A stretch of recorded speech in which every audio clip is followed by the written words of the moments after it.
ముందుగా NCERT classes కావాలనుకున్న వాళ్ళు ఇక్కడ ఆల్రెడీ నేను ప్లేలిస్ట్లో ఎన్సీఆర్టీ ఇన్ తెలుగు అని ఉంటుంది. 7 క్లాసెస్ ఉన్నాయి. ఒకసారి చూడండి. ఇక్కడ వ్యూస్ కనుక డెఫినెట్లీ పెరిగితే ఖచ్చితంగా నేను ఎన్సీఆర్టీ క్లాసెస్ చెప్తాను. నాకు సబ్జెక్ట్ నేర్పడం అంటే చాలా ఇష్టం. సో మీకు అర్థమయ్యే విధంగా ఉంటాయి ఈ క్లాసెస్. ఒకసారి చూసి కమెంట్ చేయండి. క్లాసెస్ కింద షేర్ చేయడానికి ప్రయత్నం చేయండి. ఎన్సీఆర్టీ క్లాసెస్ని మీకు ఖచ్చితంగా ఉపయోగపడేలా చెప్తాను. ఎందుకంటే నేను చాలా టైం ఎఫర్ట్ పెట్టి క్లాసెస్ చెప్పినప్పుడు చూడకపోతే పెద్దగా చేయాలనే ఇంట్రెస్ట్ అయితే రాదు.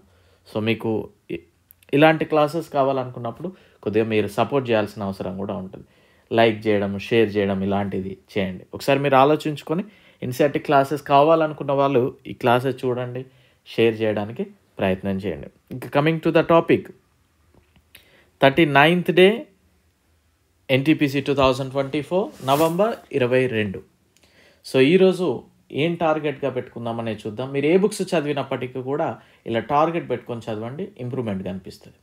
అండ్ ప్రీవియస్ డే ఎంతవరకు చదివారో కూడా కొన్ని క్వశ్చన్స్ అడుగుతాను, చెప్పడానికి ప్రయత్నం చేయండి. సో 38th డే మన టార్గెట్ ఏముండే అండి? ట్రైన్ ప్రాబ్లమ్స్, ట్రైన్స్ గురించి చదవమన్నా, అంటే స్పీడ్, టైం, డిస్టెన్స్, యుద్ధాలు నేర్చుకోమన్నాను, నదీ తీర నగరాలు, చలనాల గురించి నేర్చుకోమని చెప్పాను. సో వీటికి సంబంధించి క్వశ్చన్స్ అడుగుతాను. తాష్కెంట్ ఒప్పందం ఎప్పుడు జరిగింది? ఎవరెవరి మధ్య జరిగింది? రాక్షసి తంగడి యుద్ధంకి మరొక పేరేంటి? చౌసా యుద్ధం యొక్క విజేత ఎవరు? మంగళూరు సంధి ఎప్పుడు జరిగింది? ఏ యుద్ధం అప్పుడు జరిగింది? ఒక వస్తువు చలనంలో ఉంది అని ఎలా చెప్తాం? జనరల్లీ ఒక వస్తువు చలనంలో ఉంది అని మనం ఏమేం బేస్ చేసుకొని చెప్తాం? సరళ రేఖీయ చలనం అనగా ఏంటి? ఉదాహరణలు తెలపండి.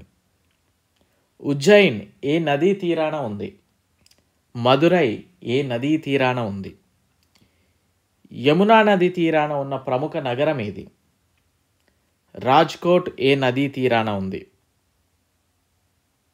అండ్ అదేవిధంగా హూగ్లీ నదీ తీరాన కలకత్తా అనేది అందరికీ తెలిసిందే. కలకత్తా కాకుండా కూడా ఇంకొక నగరం ఉంటుంది, అది హూగ్లీ నది ఒడ్డునే.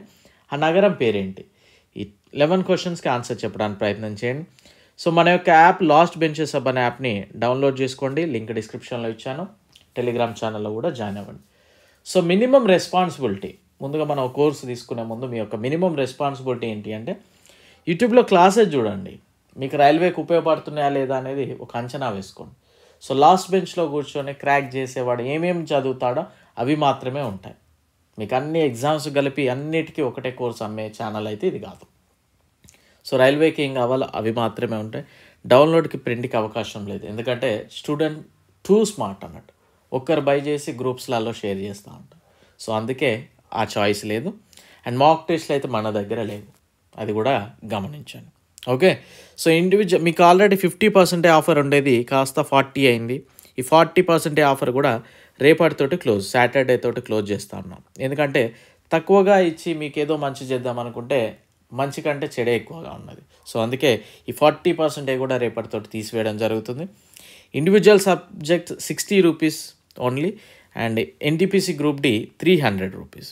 సో మీకు ఇందులో కొన్ని సబ్జెక్ట్స్ కంప్లీట్లీ పూర్తి అయిపోయాయి, కొన్ని పెండింగ్ క్లాసెస్ ఉన్నాయి. సో మనం ఇంకొక 2-3 డేస్లో 8000కి సంబంధించి ప్రీవియస్ క్వశ్చన్స్కి సంబంధించి తెలుగు మీడియం కూడా అప్లోడ్ చేస్తాను. ఆల్రెడీ మనం ఇంగ్లీష్ మీడియం అప్లోడ్ చేసుకొని 1 వీక్ అవుతా ఉంది దగ్గర. సో ప్రాపర్గా వినియోగించుకోండి, ఖచ్చితంగా సక్సెస్ అవ్వచ్చు. 39th డే టార్గెట్ చూస్తే ట్రైన్ ప్రాబ్లమ్స్ మరికొంత చదవండి, చాలా నీట్గా మనం డిస్కస్ చేసాం. ఇండియన్ నేషనల్ కాంగ్రెస్ గురించి చూడండి, నీతి ఆయోగ్ చదవండి, అండ్ పవర్, సామర్థ్యము, పవర్ గురించి కూడా నేర్చుకోవడానికి ప్రయత్నం చేయండి. చేసే ముందు ఒక్కసారి మీరు ఎన్సీఆర్టీ క్లాసెస్ని దృష్టిలో పెట్టుకొని ఫోకస్ చేయండి, షేర్ చేసి మీరు ఇక్కడ వ్యూస్ అబ్జర్వ్ చేస్తా కొద్దిగా పెరిగినట్లు అనిపిస్తే మాత్రం ఖచ్చితంగా క్లాసెస్ స్టార్ట్ చేస్తాను, అందులో నో డౌట్ ఎట్ ఆల్. ఓకేనా?